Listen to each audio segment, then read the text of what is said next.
اعوذ باللہ من الشیطان الرجیم بسم اللہ الرحمن الرحیم الیوم احل لکم الطیبات، یہ وہی انداز ہے کہ الیوم اکملت لکم دینکم واتممت علیکم نعمتی ورضیت لکم الاسلام دینا۔ آج کے دن تمہارے لیے تمام پاکیزہ چیزاں حلال کر دی گئیں، یعنی اگر اس سے پہلے کوئی مختلف مذاہب میں،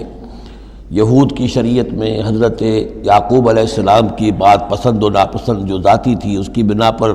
کوئی رکاوٹیں ہو گئی تھیں، یا یہ کہ مشرکانہ جو اوہام تھے ان کی وجہ سے تمہارے ذہنوں میں کچھ الجھنیں تھیں، آج ان سب کو صاف کیا جا رہا ہے۔ الیوم احل لکم الطیبات، تمام صاف ستھری پاکیزہ چیزاں تمہارے لیے حلال ہیں۔ وطعام الذین اوتوا الکتاب حل لکم، اور ان لوگوں کا کھانا بھی کہ جنہیں کتاب دی گئی تھی تمہارے لیے حلال ہے۔ لیکن اس میں ظاہر ہونا چاہیے کہ ان کا کھانا کہ جو ظاہر بات ہے کہ اگر عیسائی سور کھا رہا ہوگا تو وہ ہمارے لیے حلال نہیں ہوگا، مطلب یہ کہ ان کا گوشت ذبح کیا ہوا اگر ہو حلال جانور کا تو وہ ہم کھا سکتے ہیں، جانور حلال ہو، اور نمبر دو کہ اسے ذبح کیا گیا ہو۔ وطعامکم حل لہم، اسی طرح تمہارا کھانا بھی ان کے لیے حلال ہے۔ والمحصنات من المؤمنات، اور تمہارے لیے شادی کرنا بھی حلال ہے ان سے بھی کہ جو خاندانی خواتین ہوں اہل ایمان میں سے۔ والمحصنات من الذین اوتوا الکتاب من قبلکم،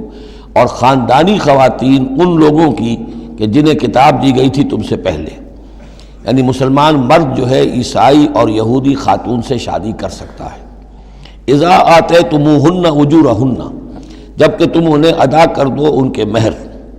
محسنین، نیت یہ ہو کہ انہیں گھر میں بسانا ہے، مستقل ایک خاندان کا ادارہ وجود میں لانا ہے۔ غیر مسافحین، صرف شہوت رانی کے لیے نہیں، صرف مستی نکالنے کے لیے نہیں۔ ولا متخذی اخدان، اور نہ ہی کوئی چھپی دوستی یاریاں بنانے کے لیے، کھلم کھلا نکاح ہو، ایک مسلمان مرد کسی عیسائی عورت سے، کسی یہودی عورت سے نکاح کر سکتا ہے۔ اس کے ضمن میں آج کل بہت سے اشکالات ہیں لوگوں کو، تو اس کے ضمن میں وضاحت کیے دیتا ہوں کہ جہاں تک تو شریعت کا اصل حکم ہے وہ تو یہ ہے، اور چونکہ شریعت محمد رسول اللہ پر پوری ہو چکی ہے، اب اس میں کوئی تغیر و تبدل نہیں ہو سکتا، لہذا اس کو منسوخ ہم نہیں کر سکتے۔ یہ تو قانون جو ہے قائم رہے گا، اور یہ اس کا جواز جو ہے، یہ اس کا جو کچھ لوگوں کو اس کے خلاف جو مصلحتیں نظر آتی ہیں وہ اپنی جگہ پر صحیح ہیں،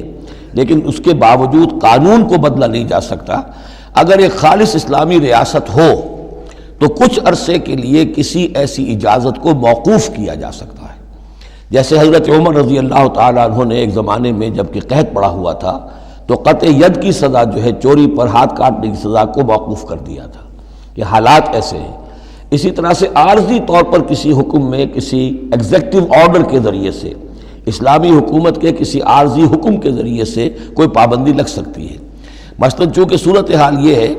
کہ مسلمان مردوں کو اجازت ہے عیسائی اور یہودی عورتوں سے شادی کی، مسلمان عورت کی شادی نہیں ہو سکتی کسی بھی عیسائی یا یہودی مرد سے۔ اب اس کی کیا علت ہے کہ عام طور پر سمجھا یہی جاتا ہے کہ مرد غالب ہوتا ہے، لہذا اس کا امکان ہے کہ وہ اپنی بیوی کو سیدھے راستے پر لے آئے گا، نہ یہ کہ اس کی بیوی اسے غلط راستے پر لے جائے گی۔ دوسرے یہ کہ اس زمانے میں اولاد ہوتی تھی مرد کی، تو گویا کہ ثابت تھا کہ جو اولاد ہوگی وہ ماں پر نہیں ہوگی، عیسائی نہیں ہوگی، یہودی نہیں ہوگی، بلکہ وہ مسلمان ہوگی۔ دوسرے اس وقت مسلمانوں کا غلبہ ہو گیا تھا، اور یہودی عیسائی جو تھے وہ ان کے گویا کہ تابع ہو چکے تھے۔ نفسیاتی اعتبار سے یہ دونوں صورتیں اس وقت بدل چکی ہیں۔ آج مسلمان مغلوب ہیں، یہودی عیسائی جو ہیں ان کا پلڑا بھاری ہے دنیا کی سیاست میں اور دنیا کے معاملات میں۔ ویسے بھی مرد جو ہیں وہ کمزور ہو چکے ہیں اور عورتوں کا غلبہ ہے۔ اس حوالے سے مناسب یہی ہے کہ یہ شادیاں نہ ہوں، لیکن حرام ان کو ہم نہیں کہہ سکتے۔ البتہ کوئی اگر اسلامی ریاست کہیں قائم ہو جائے تو پھر وہ وقتی طور پر، جب تک کہ حالات میں کوئی اور تبدیلی نہ ہو جائے، مصلحتوں کے پیش نظر اس اجازت کو عارضی طور پر منسوخ کر سکتی ہے۔ وَمَن يَكْفُرْ بِالْإِيمَانِ فَقَدْ حَبِطَ عَمَلُهُ، تو جس شخص نے ایمان کے ساتھ کفر کیا اس کے تمام اعمال حبط ہو گئے۔ اب اس میں اشارہ اہل کتاب کی طرف بھی ہو سکتا ہے کہ پہلے وہ صاحب ایمان تھے، جب تک محمد الرسول اللہ تشریف نہیں لائے، جو حضرت عیسیٰ کو مانتا تھا وہ مومن تھا، جو حضرت موسیٰ کو مانتا تھا مومن تھا، لیکن یہ کہ اب اگر وہ نہیں مان رہے تو گویا کہ وہ کفر کر رہے ہیں۔ اور دوسری یہ کہ کوئی شخص ایمان کا مدعی ہو کر ایسی حرکتیں کرے کہ جو کہ کافرانہ ہے،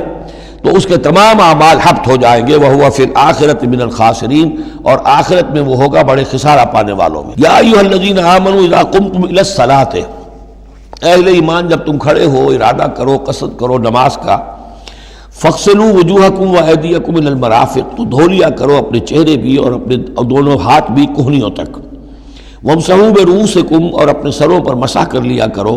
وارجلکم، اور دھو لیا کرو اپنے پاؤں کو بھی الی الکعبین، ٹخنوں تک۔ یہ ارجلکم اور ارجلکم دونوں قرأتیں ہمارے ہاں بھی ہیں، مستند قرأتوں میں ہیں۔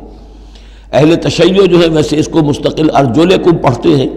اور ان کے نزدیک یہ مسح کے ساتھ ہے، وامسحوا برؤوسکم وارجلکم، مسح کر لیا کرو اپنے سروں پر بھی اور پیروں پر بھی۔ لیکن یہ کہ ہمارے اہل سنت کے نزدیک یہ ارجلکم ہے، اور اس میں چونکہ الی الکعبین کا آ گیا اضافہ، اگر صرف مسح ہوتا تو اس میں کوئی حد بیان کرنے کی ضرورت نہیں تھی، لہذا الی الکعبین کے اضافے سے وہ بالکل اس کے مساوی ہو گیا ہے الی المرافق، جیسے ہاتھوں کو دھونا ہے کہنیوں تک، ایسے ہی پاؤں کو دھونا ہے ٹخنوں تک۔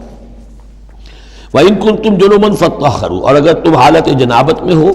تو پھر تم اور زیادہ پاکی حاصل کرو، یعنی غسل کرو، پورے جسم کا غسل کرو۔ وَإِن كُنتُمْ مَرْضَىٰ أَوْ عَلَىٰ سَفَرٍ، اور اگر تم بیمار ہو یا سفر پر ہو، اور جاء أَحَدٌ مِّنكُم مِّنَ الْغَائِطِ، یا کوئی تم میں سے کسی نشیبی جگہ سے ہو کر آئے، عام طور پر قضاء حاجت کے لیے لوگ نشیبی جگہوں پر جاتے تھے، اور لامستم النساء، یا تم نے عورتوں سے مقاربت کی ہو، فلم تجدوا ماء، اور تم نہ پاؤ پانی، فتیمموا صعیدا طیبا، تو ارادہ کرو پاک مٹی کا، فامسحوا بوجوہکم وایدیکم منہ، تو اس سے اپنے چہروں اور ہاتھوں کو مل لو۔ ما یرید اللہ لیجعل علیکم من حرج، اللہ یہ نہیں چاہتا کہ تم پر کوئی تنگی کرے، پانی نہیں ہے تو مٹی سے، ولیکن یرید لیطہرکم، لیکن یہ ضرور چاہتا ہے کہ وہ تمہیں پاک کرے، ولیتم نعمتہ علیکم، اور تم پر اپنی نعمت کا اتمام فرمائے، لعلکم تشکرون، تاکہ تم شکر کا حق ادا کر سکو۔ صدق اللہ العظیم۔